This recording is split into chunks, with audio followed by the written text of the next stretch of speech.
So I don't normally pick titles this long. I was trying to think about. It's always tricky to pose a talk when you're not sure about the sort of level of expertise of the audience, and I was well aware that tonight my level of expertise is probably below quite a few of you. Certainly, Mike and Jan and Toby.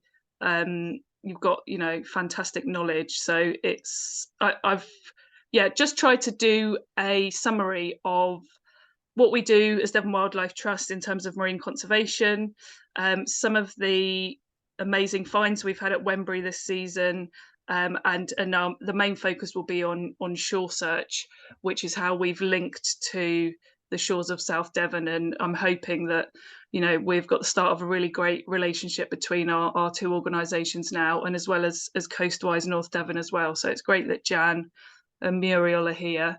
There's a really nice little link between all of us. So yeah, as Mike said, we'll catch up at the end. So I don't think I need to explain to you guys. I often show this picture at the start of most of my talks because this is what most people see, I suppose, when they look out to sea. I would argue against this now, because I think there, certainly in the summertime, there'll be about 50 boats, a Navy ship, a cruise liner, and 500 paddleboarders. So it's definitely not that quiet, certainly not down here on the south coast.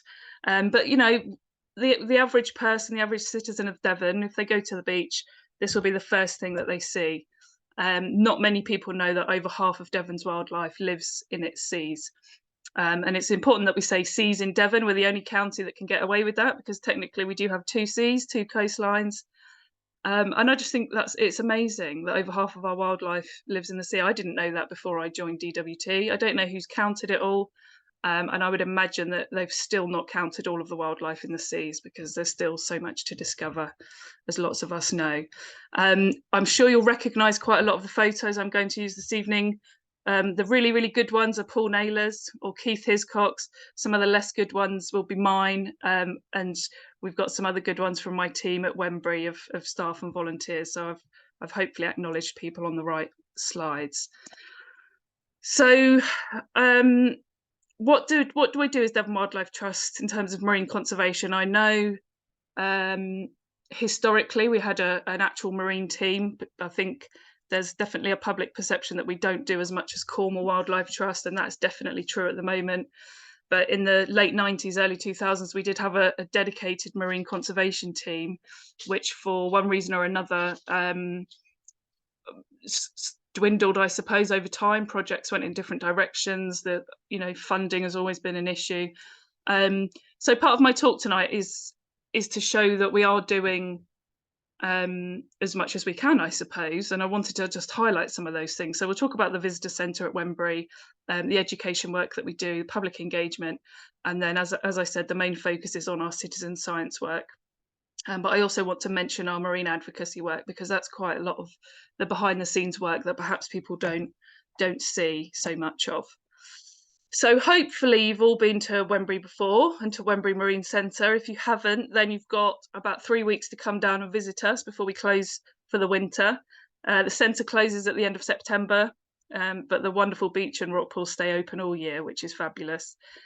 But the centre has been there since 1994. So quite a long time now, almost 30 years. And the Wildlife Trust have been in charge of looking after it, of managing the Marine Centre on behalf of a partnership. So these other logos you can see on here are the other organisations. These are the main funding partners, the top 5. And then we also have the support of the Wembury Marine Conservation Advisory Group, who were the group that set up Wembury as a marine conservation area, voluntary marine conservation area, back in 1981. So I think Wembury and Helford were the first VMCAs in the southwest back in 1981, and then I think Dorset Wildlife Trust at Kimmeridge designated theirs soon after, and then since then a whole load of voluntary marine conservation areas were set up. There's amazing marine groups all over Cornwall, and now we're seeing the same in Devon, which is really, really fantastic. So it's great that lots of good stuff is happening in terms of our marine environment. So at Wembury, we couldn't do what we do without our amazing volunteers. So volunteers will feature throughout The talk this evening, I think all of you are volunteers for at least one of your organisations, probably in various things. I find once you're a volunteer for one thing, you often get talked into volunteering for other things. So I don't think there's anything more rewarding than being a volunteer, and we're incredibly grateful for the volunteers that we have at Wembury and at Devon Wildlife Trust. So part of the work that I do through Wembury, but across Devon, includes marine education, or what we call ocean literacy, which is raising awareness of how the ocean impacts us as humans and how we can impact the ocean. So we have lots of school children that come out to Wembury every year, about 2,500 children from around 50 schools, lots of inner city Plymouth schools, but schools from around Devon, even some from Cornwall, some from Exeter. So they come out for a guided rockpool safari, maybe a beach clean. We go into schools and give talks. And we also run more in-depth projects. We've run projects like Marine Wildlife Champions, which works with small numbers of children for a year, where we go in and talk to them about the challenges facing our ocean and our marine wildlife, and then they have to come up with projects to try and do something about it. So it's a really important child-led project where we want to empower children to be the change that they want to see, rather than telling them that we need to do this and that. Try to put the power in their hands. And some of the stuff that they've come up with over the years is absolutely incredible. So we definitely love working with school children, both in the classroom and on the beach at Wembury. So we do that year round. Most of the schools want to come in the summer term between sort of May and July, so it can be very hectic down at Wembury on a summer's day. But with the weather that we're having these days, I think you can't guarantee sunshine no matter what month it is. So we're really trying to make it a year-round offer of getting children out onto the beach. Public engagement is a massive part of what we do. Devon Wildlife Trust have been running rockpool safaris at Wembury for 30-odd years.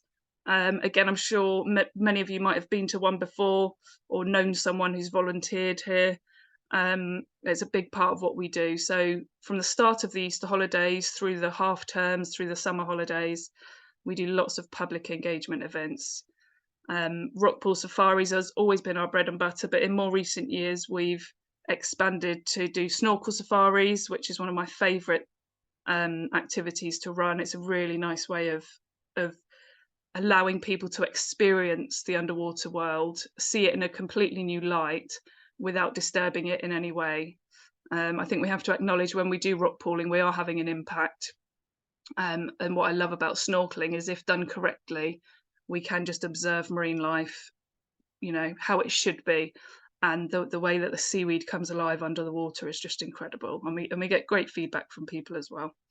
We also go to lots of external events like the Yelpton Show. We've been to Devon County Show this year. So we get out and about as much as we can. We're a very small team. I'm the only permanent full-time member of staff based at Wembury. We have 2 seasonal assistants. And then, as I mentioned, we have our amazing volunteers who we really do rely on to deliver all these things that we do. We've had a very successful pirate weekend this bank holiday weekend just gone, which was a 3-day event that my colleague ran. Really, really great event. Families love anything to do with pirates, so that was fab. Picture on the bottom left is of a coastal walk we did for our local U3A group this morning, which was just fab. I learned lots about coastal plants, so our assistant Jake is very knowledgeable about everything basically. So I had a chance to learn a bit of terrestrial stuff, which was really nice. So yeah, lots of public engagement throughout the summer months and during the 6-month season that the centre's open. So as I said, I was trying to think of, you know, what to talk about, because I know you're going to know lots of species, so I didn't want to just start talking about what we might consider our bog standard species, even though they're all fascinating and I could talk about them all day. So I've just picked really a top 10 from this summer, from this season, that we found perhaps quite a few of, or that we just really like. And the top knot is the first one of those. So again, hopefully we'll have a bit of time for a chat at the end to see, because I'd be really interested to see the sorts of things that you've seen this summer, whether it's similar to us down on the south coast at Wembury, or whether you're finding completely different things. But the top knot are fantastic flatfish. So I think it's usually what we'd call the only flatfish that we find in rock pools, which is quite nice. So we don't have to struggle to identify it. It does look quite different to the other flatfish. But again, absolutely fascinating. People don't think about flatfish as being found in rocky pools and rocky reefs. We think of flatfish as being found on the sand. We've found lots of these at Wembury this season, and fairly big. So this picture here, the tubs that we use for our rock pooling are the sort of standard ice cream tub size. So we found a real range of sizes, but just a gorgeous fish to find in the rock pools. So that's number one of our species. The sea hare. So I know it's technically not a true sea slug, but it's actually a snail with an internal shell. When you start going back it through sort of the genetic diversity of species, it just can get totally mind-boggling when we're talking about whales that are actually dolphins and dolphins that are whales and all those sorts of things, let alone when you get down to the small little critters that we get in our rock pools. But we have found quite a few of these this year, and lots of eggs. I couldn't find any photos of their eggs, but these swirly purple, almost like someone's squirted jelly on the rocks, are their egg masses that they lay. And they're just incredible little animals. The one here you can see is a sort of browny colour, so that will be because it's eating brown algae. So their coloration reflects their diet. So we'll get the pinky reddy ones that like to eat the red algae, and then perhaps some more green ones that eat sea lettuce and things like that. But this one is just perfectly blended in with this sargassum seaweed behind it, and just incredible little creatures. So quite a few of those we found this year, but not a huge amount of other nudibranchs or sea slugs. We found a few others, but this definitely probably the most common one, I think. Brittle stars, lots of brittle stars. We've had some incredible tides over the last few weeks, again, as I'm sure you know, and we've had what we call extreme rock pool safari. So when the tide is sort of 0.6 or below, we'll put on an extreme rock pool safari, so usually about one a month, and that's where we go further out onto Blackstone Reef at Wembury. We go out for a bit longer, and we find a real array of species. And the tides that we've had, even just over the last 10 days, we've had some 0.2s, which are just incredible, for the end of August, early September. So brittle stars have featured heavily on those extreme rock pool safaris, and quite difficult to identify. I think a lot of the time when we find them, I assume they're common brittle stars. And when I upload to iNaturalist, they usually come up as common brittle stars. But occasionally we do find the other species as well. But I'm definitely not an expert in brittle stars, but just absolutely gorgeous. And the public, anything starry shaped, the public absolutely love to see them. So that's really nice. Snakelocks anemone under a UV torch. This was taken by one of our volunteers on one of our nighttime rock pool safaris. So again, a really brilliant public engagement event. I would encourage you guys, if you haven't already, as the Shores of South Devon and as Coastwise, to run a nighttime rock pool safari, even if it's just for your members to start with. The health and safety isn't really that much, the risk assessment compared to a daytime rock pool safari. Obviously you have to think about the lack of light depending on where you are. So at Wembury it's completely pitch black at night. There's no lights anywhere. I imagine it's probably similar up on the north coast, perhaps around Torquay you might get a bit of light. But just, a fascinating event to do. Members of the public, it's even us, it's just mind blowing. I mean, I've never seen a snakelocks anemone with this pink, beautiful, it's almost like a flower inside the green tentacles. So yeah, absolutely fabulous. I was getting asked about nighttime snorkel safaris, which we definitely don't have the go ahead from our health and safety head yet, but that's a future ambition, perhaps. We'll see. That would be fab. So Jan, I'm so glad you're here, because I've got a stalk jelly in my top 10. So Jan, brilliant. I've always known as the stalk jelly expert, And I found one of these by myself this season, and I was very chuffed. I did have to send the image. You can see, by the way, what I meant about my photos versus Paul Naylor's. You can tell which ones are mine. I had to send this one to Matt Slater at Cornwall Wildlife Trust to ID it to species level for me, because we just don't find them enough. I know that they're there. Wembury used to be absolutely full of them. MBA scientists used to come down and collect them in their 10s and 20s. But because most of the time we're looking for crabs and starfish for children, we don't always have the time to look for these really small things that would interest us, which is I'll come on to that, which is a real benefit of Shoresearch, which I'll talk about a little bit later. But yeah, Maltese cross stalk jelly we found in the last few weeks on some Irish moss seaweed, which is just fabulous. So I was really, really happy to find that one. Now, a couple of really exciting species that our volunteers actually found. So on one of the days, our snorkel safari was an absolute washout because we had a weather warning.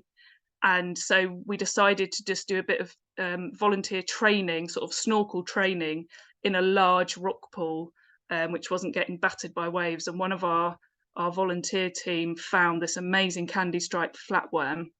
I've never found one before myself, so it's really, really beautiful to see it. And what I always say to people about marine life, you know, not that it's a competition, but compared to perhaps terrestrial things, so certainly with the sea slugs, you know, how much more beautiful and colourful are they in the sea compared to the land? I don't want to do a disservice to the slugs on the land, because everything's beautiful in its own way, but you know, come on, the sea slugs we get in the sea are just incredible. And I think the same goes for the worms as well. I mean, some of the worms, you know, they do look pretty vicious and scary that we get in the sea, but then you get these beautiful candy striped flatworms and the green leaf worm, and you know, lots of others, these double spiral fan worms we found. So this was in the same big pool.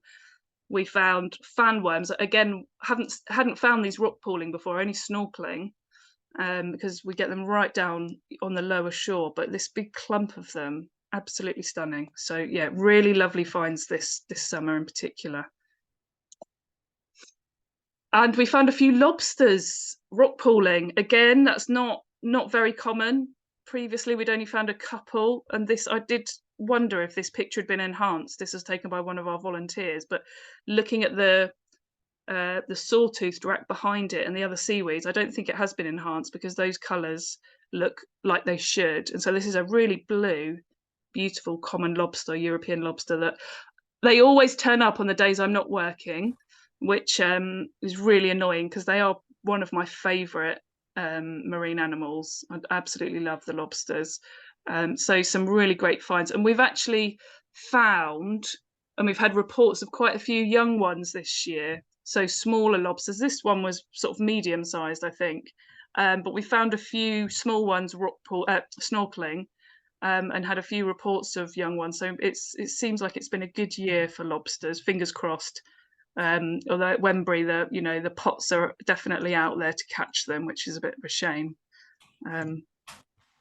And the find of the season was last Sunday, so a few days ago. Of course, it was my day off as well. Our assistant Jake, who was leading our rockpool safari, came across this. So Jake's identified it as a cat shark. I wasn't there to see it.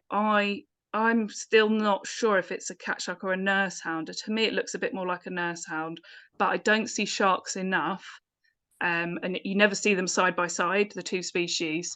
So I think we still need to get a bit more advice on that. So if anyone here is good on your sharks, I'd love to have a chat about that at the end. But if not, I'll ping it over to the Shark Trust just to double check. But that was in a rock pool again. It was a really good tide on Sunday. Quite a far out rock pool, just chilling there in the rock pool. It actually came and rested its head on a girl's foot, and so she probably had the experience of a lifetime of not knowing what to do, but she stayed calm, and you know, just absolutely incredible. So hopefully we've dispelled some myths about sharks being horrible, scary, human eating animals. So again, a really fab year for those sorts of sightings. And apparently the most exciting sighting of the year, of the century, was this Portuguese man of war, which one of our volunteers found while she was out kayaking. This was actually my wife, Sam, who managed to get an hour out on the kayak and got this gorgeous picture of a Portuguese man of war and really flat, calm morning. And we shared it on our Wembury Marine Centre social media. We said, you know, what a fantastic sighting, you know, really good image, good picture. They're not uncommon, but it was quite early to find one, I suppose. And the same day, we'd had 3 smaller ones wash up on the beach. So we put it on our social media and just said, you know, incredible animal, learn more about it, just be careful not to touch it. And so, of course, it went absolutely viral. It was on all the national newspapers. It turns out it made it as far as the Miami Herald and the Kansas City Star. Both Sam and I were on BBC Radio Devon talking about it at different times. So, Mike, this was what it was about on Radio Devon. This is what started off the conversations. So it's a really interesting one, and we always say that sharks and jellyfish seem to always make the news. A couple of years ago, Sam had an incredible kayaking experience with over 50 common dolphins just leaping past her kayak just past the Mewstone. And that happened to be at the same time the Men's World Cup England were playing. So interesting again, Mike, you said something about football earlier. And it didn't, the video, incredible video, didn't really go very far. And that was, from our point of view, a way more rare and fascinating encounter. But it shows the things that the media pick up on, and it's always the sort of scaremongering stories. So we were really keen to get on the radio and dispel, you know, debunk the stories that we all need to be running for our lives because there's Portuguese men of war in the water. You know, we always get them. They tend to come in a bit later in autumn, but because of the summer storms, they've obviously started to come in a little bit earlier this year. But again, another way for us to raise awareness. So it's often these things that the media pick up on, but then that gives us an opportunity to talk more widely about marine conservation. And so another part of our work at DWT is around citizen science. So we try to do as much as we can in terms of citizen science, certainly more recently. We always take part in the Great Egg Case Hunt, which is a really engaging project to get children involved with, to get families involved with, anyone and everyone really, because mermaids' purses are just fascinating. And the resources that the Shark Trust produce are really, really good. So the identification leaflets are really, really easy to follow. And again, I'll pick this up a bit later with the Shoresearch, but with some marine citizen science projects, it can be really difficult actually trying to identify what you're finding if you're an absolute beginner. Whereas with the egg case hunt, you can find an egg case, you can look on the guide, and it's pretty easy to identify which species it came from. So it's a really great project that we'd, you know, encourage anyone to get involved with. And the Shark Trust app is just fab, and you can do it all on the app now. So we run one of those every Easter. We do our Easter egg hunt with a difference. We do the Great British Beach Clean. So the Marine Conservation Society have a couple of beach cleans a year. We're doing one in a couple of weeks' time, September 24th, I think, and they'll be going on all around the country, which is fab. And then the sort of 3 projects I'm going to talk about after this are our sea watches, which was something new, something I've been desperate to start to pick up again, actually, because we did used to do them, and to get going again around the county, starting at Wembury. And that's our sea watches for marine megafauna. So we'll talk about that in a minute, and I'll pick up on some of our marine strandings work as well. But as mentioned, Shoresearch is the main marine citizen science project I wanted to talk about. It's what connects all of us here, and again, it's something that I've really got into and really sort of enjoying coordinating, and so pleased that Shores of South Devon and Coastwise and hopefully more groups are going to take part in, because it's a really fab project. So I know most of you are aware of Shoresearch, but just in case anyone's new to Shoresearch, so it was actually launched 20 years ago, but it was at the same time as the Marine Biological Association's Shore Thing survey. So back then, I think there were citizen science projects coming out of our ears and people didn't know which one to do, and variations upon a theme. I think there was lots of reinventing the wheel.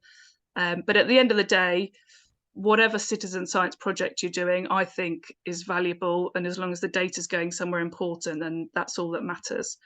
But the Wildlife Trust, so our national body, of which all wildlife trusts are a part of, is the Royal Society of Wildlife Trusts.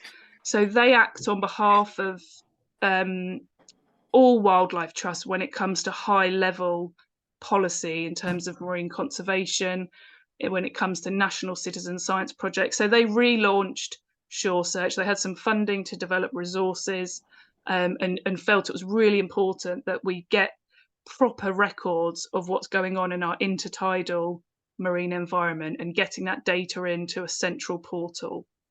So that was launched a few years ago. COVID sort of got in the way of things a bit. So really, it's only really kicked off in the last couple of years. And there are 4 different survey methods to Shoresearch, and each method gives a different type of data. And so hopefully, for any level of volunteer and or the public, there's something that they can do and that they can get hold of and they can understand. So there's varying levels. So why do we want to do Shoresearch? Why do we want to encourage you guys to do Shoresearch and other groups? Firstly, it's a great way to raise awareness of local marine biodiversity. It's really public friendly. It can collect really important data for marine conservation and for marine protected area designation. So Cornwall Wildlife Trust, who definitely been leading the way in Shoresearch, were able to use some of their Shoresearch data to get marine conservation zones designated in Cornwall. So it's really fantastic that a citizen science project can produce such high level data that it's really taken seriously by the statutory organisations. And Matt's working with Natural England and the Environment Agency on some really brilliant stuff. So I hope that, one day we'll get to that point. In Devon, we're a little bit behind that. And what I really want to do is to just get people interested in it, to get volunteers upskilled and taking ownership of their local patch and keeping an eye on it, basically. So it helps monitor long-term changes. This is the thing that we're focusing on in Devon, I think. And that's things like invasive species, climate change indicator species, indications of pollution. So it helps us keep an eye on what's going on, basically. Hopefully, it's good value for volunteers. So we've talked about a lot about what the data's doing, where it's going. I know this is a really important thing for Coastwise in particular. If we're giving our time for free, we want it to be worth something, and for that information to go somewhere. So it's really important that the data is going somewhere important. And in terms of us as Wildlife Trust, it helps us achieve our charitable objectives in terms of that raising awareness, in terms of getting in data, and going from there. So I mentioned the 4 different survey methods. We've got walkover surveys, time species search, a box core survey, and a quadrat survey. So the little star by the box core survey, that's something that would take place in either a sort of sandy beach or a muddy estuary. So Somerset Wildlife Trust have given those a few goes. At Wembury, we just do we do walkovers and time species searches. We've done the odd quadrat survey, but at the moment, like I said, I'm just keen on the sort of fun side of things, raising awareness and just getting people's expertise up to a sort of standard level. Whereas the quadrat survey, so the walkover survey is what I call rock pooling whilst recording what you're finding. So it's a rock pool ramble in a certain area, and you record everything that you find, basically. So it introduces people to the diversity. So it's getting a broad scale. It's like putting a broad brush over the rocky shore and seeing what we come up with. It gives us qualitative data on species distribution, and it's good for introducing beginners to the rocky shore and to marine life. And it doesn't really require much equipment. So when we go out, I've got the work phone, which has got the Shoresearch up on it. It's got a camera on it. I think Joe's here who brings his camera and gets some really good pictures. That's pretty much all you need for the walkover survey. And then we just have to mark out a rough square. So it can be 50 by 50 metres. We usually use the sea as one of the corners. And at Wembury, we are spoilt for choice in terms of where we go because it's such a big wave cut platform. We could do a survey on the middle shore, or we could go further out onto the lower shore. And we've done both this year. And I'm keen to keep doing that by trying different areas, but also to repeat the same areas so that we can see what we're finding year after year. So walkover surveys definitely the most surveys that we've done at Wembury this year is the walkovers. The other part that we like to do is a time species search. So we normally tag this onto the end of a walkover survey. And we've also done some time species searches with the public this summer. So we've called them Extreme Rockpool Safaris with a Shoresearch survey.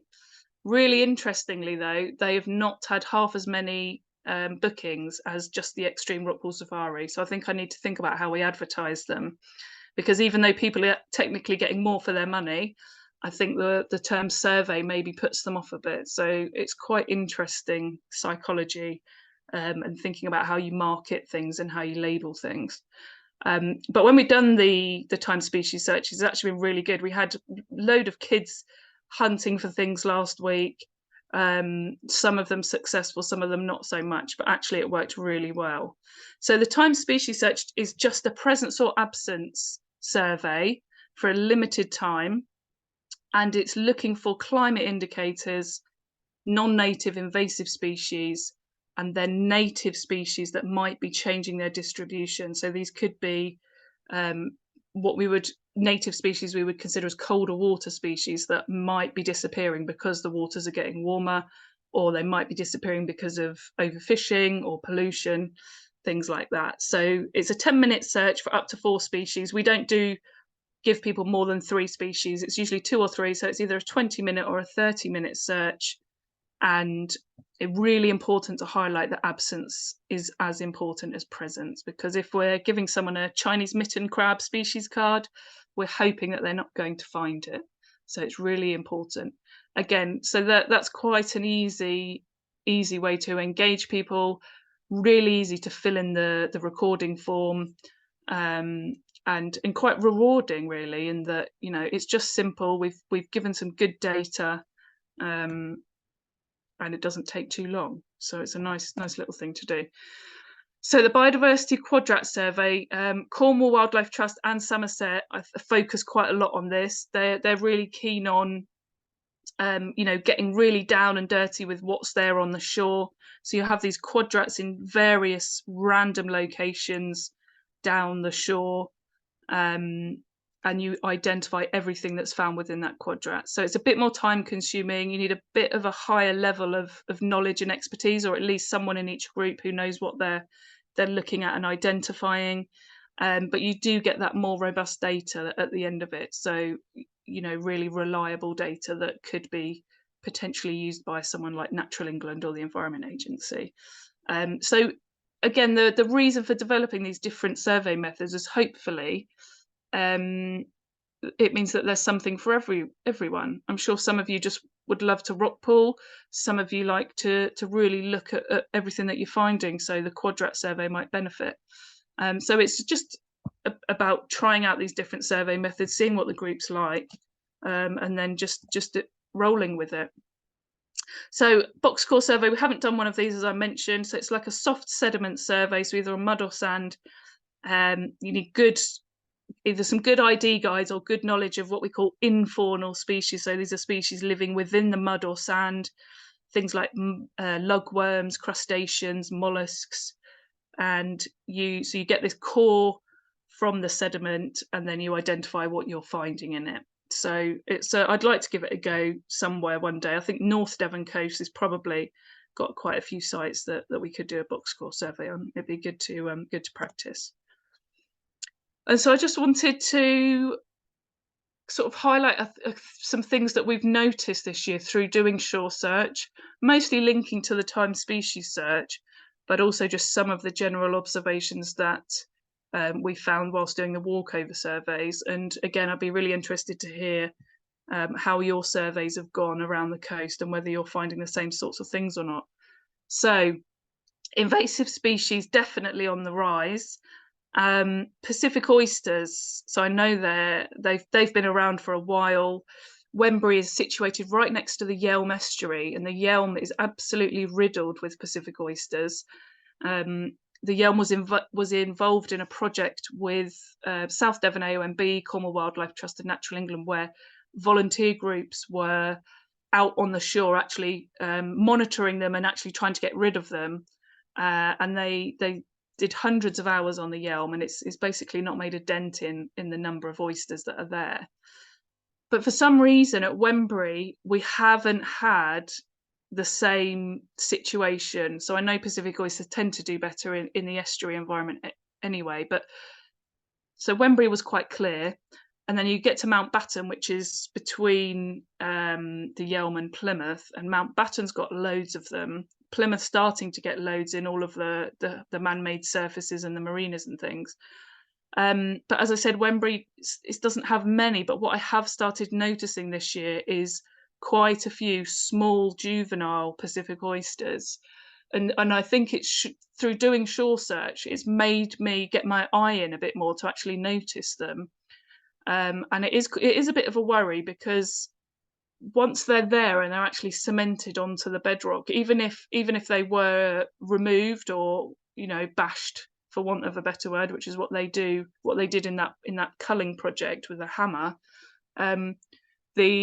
the bottom shell is still there cemented into the rock, so technically nothing can really grow on that because it's mother of pearl. So that's a bit of a worry that I think we're finding more of these at Wembury, and we need to think about what we're going to do about that. And again, interested to hear if you've thought they've increased. Harpoonweed, we've always had it at Wembury for as long as I've been there, but it seems to have really bloomed again this summer. Big patches of it when we're snorkeling. So by big patches, I'm talking sort of meters long, 2 to 3 meters long, and maybe a couple of meters wide. So that's certainly on the increase. And I'm just selecting a few because these are the ones that happen to be on the Shoresearch time species search cards, but really I think all of our invasives have been increasing. And again, slipper limpets at Wembury, we only ever found empty ones. We've been finding live ones now. So this image is not great because it shows a collection of slipper limpets looking like a croissant, which isn't very helpful when you're trying to help people identify them. There should be an image of a single one, so that we can see what one individual looks like. But we haven't found any like that all on top of each other in a mating chain. We're finding some individual ones, only a handful. But again, you're thinking, if we're not specifically searching for these, are we missing them? And by far the biggest change that we're noticing is the Montague's crab. It's completely taken over at Wembury, and I know it's happening the same in Cornwall, and Dorset are starting to notice it as well. But I think, again, we don't have the evidence to back this up because we don't do specific crab counts, but from our anecdotal noticing, I think it's probably the most common species now at Wembury. So it's more common than the shore crab. I might be wrong, but every single time species search we've done, we found it. They are, every 1 in 3 crabs that we'll find on a rockpool safari will be a Montague's crab. So very, very common.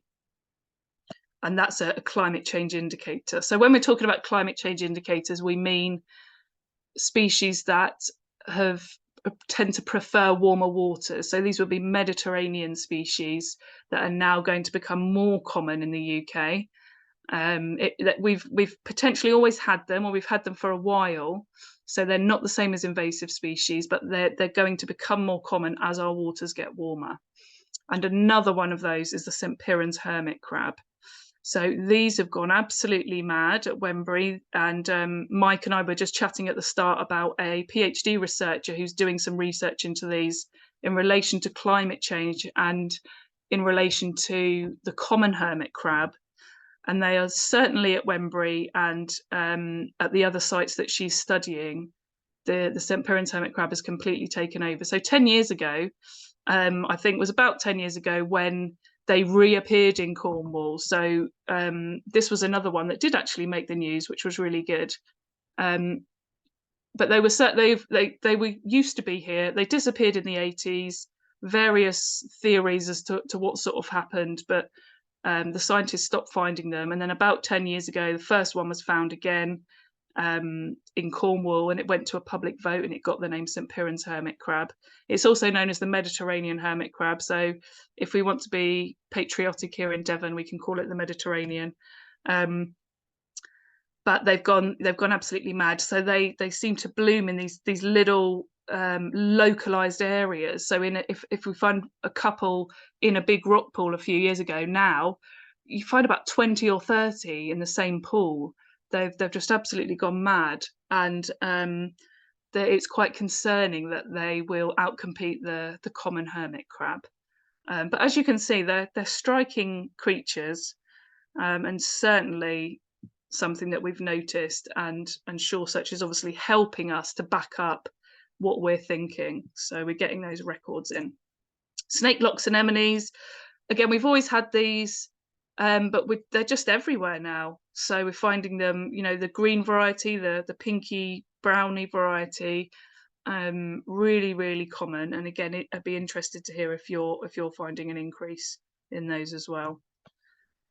And then two species which aren't on the Time Species Search list is codium.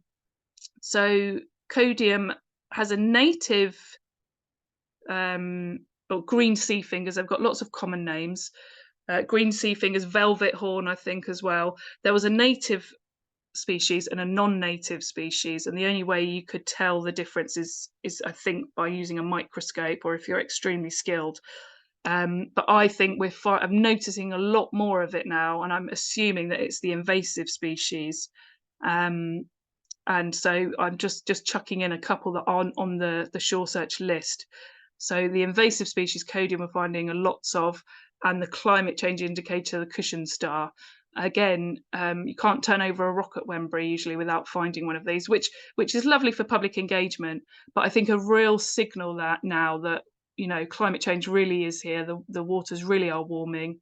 We've had a marine heat wave for the first time this year, the hottest water temperatures on record.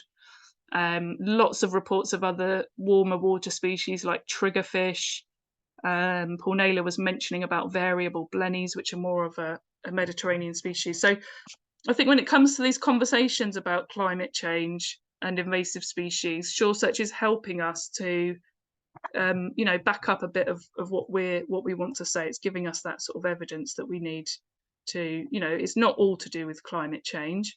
There's lots of other factors which affect what's found where, but we can assume that it's certainly having some sort of impact. So just to finish on another couple of citizen science projects that we are reinvigorating, one of which is our Sea Watch, what we're calling Sea Watch Saturdays. So unashamedly have ripped off the Sequest Sundays, which Cornwall Wildlife Trust run. So Sequest was another citizen science project that Cornwall, Devon, and I think Dorset Wildlife Trust set up about 15 years ago. It was called Sequest Southwest, and all three wildlife trusts would do regular sea watches for marine megafauna. So these are things like cetaceans, seals, seabirds, turtles, and basking sharks. And again, with various staff changes, project changes, funding changes, it fizzled out in Devon. And so I've been really keen to try and get sea watches going again. People are absolutely fascinated by whales and dolphins, an incredible engagement tool. But sea watching is actually really difficult. So we do take part in the Sea Watch Foundation's National Whale and Dolphin Watch every year. We've always done that. But I'm really keen to get regular monthly surveys going. Again, like Shoresearch, we're going to start at Wembury, but I'm really keen to get it spread around the county on both coastlines, and get some really important data in. So we've got a fabulous Sea Watch expert called Paul Burley, who's done lots of stuff with orca and marine life, and he knows Abby at Cornwall Wildlife Trust. He lives locally in Plymouth, and he's just been amazing, and he's helping us to start to train and upskill, hopefully, some local people who, like with Shoresearch, I want to get a local group sort of set up to do sea watching. But it is actually a really difficult skill to master. first of all, you need a really decent pair of binoculars, or ideally a telescope. And actually, even me just looking down the telescope on Saturday, I was getting a banging headache, because you can only look through one eye, and the things that you need to be looking out for, it's certainly a skill to manage. But again, we're getting fabulous sightings this year. There've been bluefin tuna, common dolphins have just been everywhere around the southwest. So, another way of really trying to keep an eye on what's going on out at sea. Because it's one thing trying to keep an eye on what's going on on our coastline and on our rocky shore. We can access that fairly easily, but trying to protect mobile species, when we've got a sort of 12-mile stretch out to sea, is really, really difficult. So any sort of information and data we can gather is really, really important. So Sea Watchers, we're starting monthly surveys, and like I said, hopefully we're going to build that up around the county. And sort of linked to that is this FPOD project, which some of you might have heard about, the CAP project, which is through Chelonia. They've created these incredible acoustic monitors for cetaceans under the water. So it's basically like a big underwater microphone, and they've donated an FPOD to local marine groups. So Cornwall have got lots of these FPODs deployed. We were approached to see if we wanted one, and we definitely said yes. So there's a photo of Keith here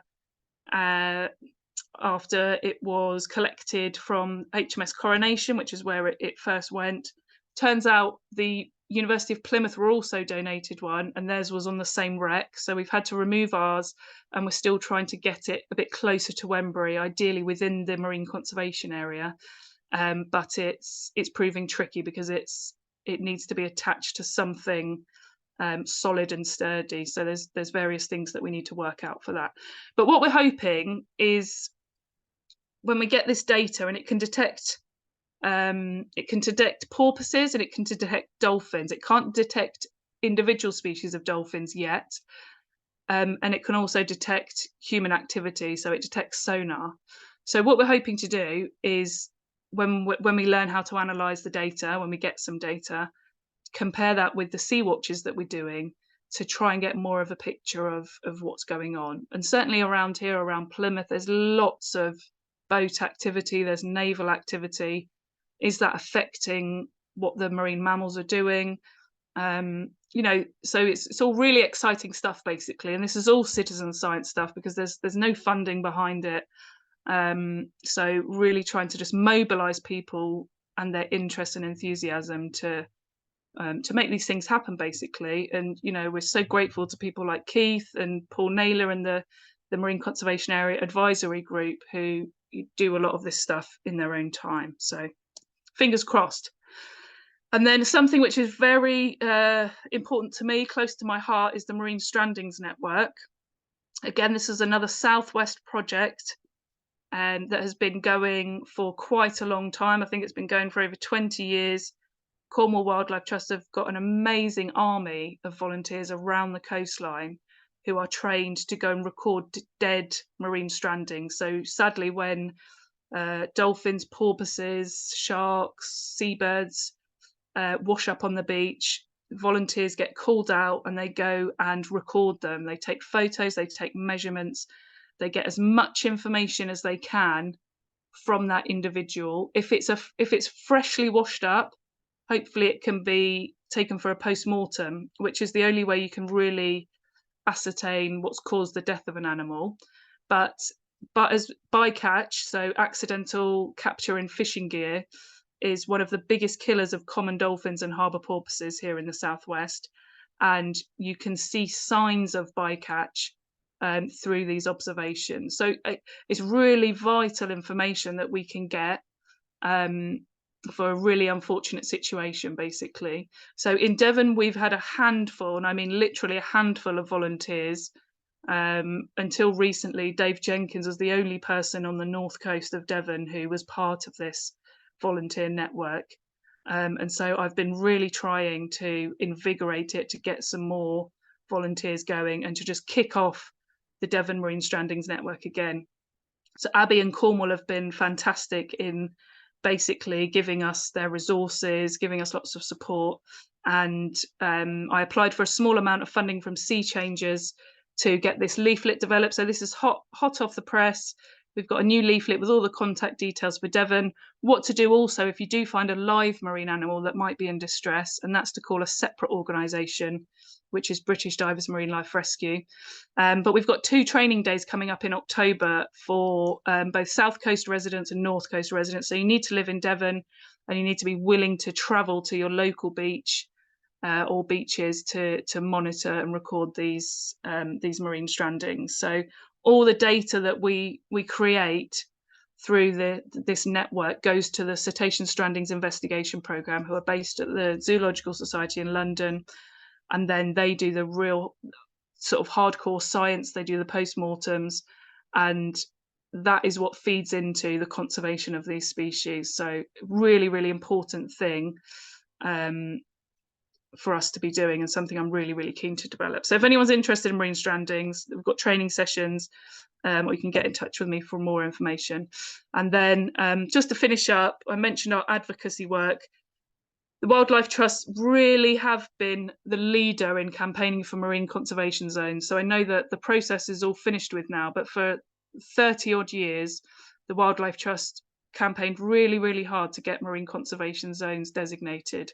And Devon was one of the most successful at doing that, at engaging the public to get behind marine conservation zones and really try to get some designated. We ended up with 15 in Devon on both coastlines, which was a pretty good number. We know now that these marine conservation zones aren't really fit for purpose. They're not doing what they should be doing in protecting that whole area. They only protect individual species or habitats. If they do that, they're not being properly monitored and they're not being properly policed. So we now know that the only way to really protect an area is to designate it as a highly protected marine area, which would make it similar to Lundy, where it really would be a no-take zone and a low-impact zone. So last year, I think, the year before, the last couple of years, we put lots of information forward to the Wildlife Trust with some areas in Devon that we thought would really benefit from becoming a HPMA. Cornwall Wildlife Trust did the same, Somerset as well. That all fed into a national response from TWT and the government, and only 3, I think, have been designated in other parts of England. None in the southwest at all, which was a massive blow, but we keep fighting. So I just wanted to raise that because that was a really important thing that I'm really proud that the Wildlife Trust have been involved with. And like I said, we know it's not perfect, but it's a lot that took so much behind the scenes work and partnership working. So we also have presence on catchment partnerships. So Devon Wildlife Trust hosts the East Devon Catchment Partnership. So my colleague Ed Parr-Ferris is on that one. I attend the Yale Estuary Management Group and the Port of Plymouth Marine Liaison Committee. So we do as much as we can with very little staff resource, basically. We have a good dialogue with companies like Southwest Water. They're a controversial organisation, but we work with them on projects to try and improve things in the marine environment. And I'm pleased to say that we will have a new permanent full-time marine member of staff at DWT starting in the next few weeks. So again, this has been a long time coming. And I really hope that even though it's only, it's one more role, one more person, but it will really help us hopefully move forward with our marine conservation work in Devon.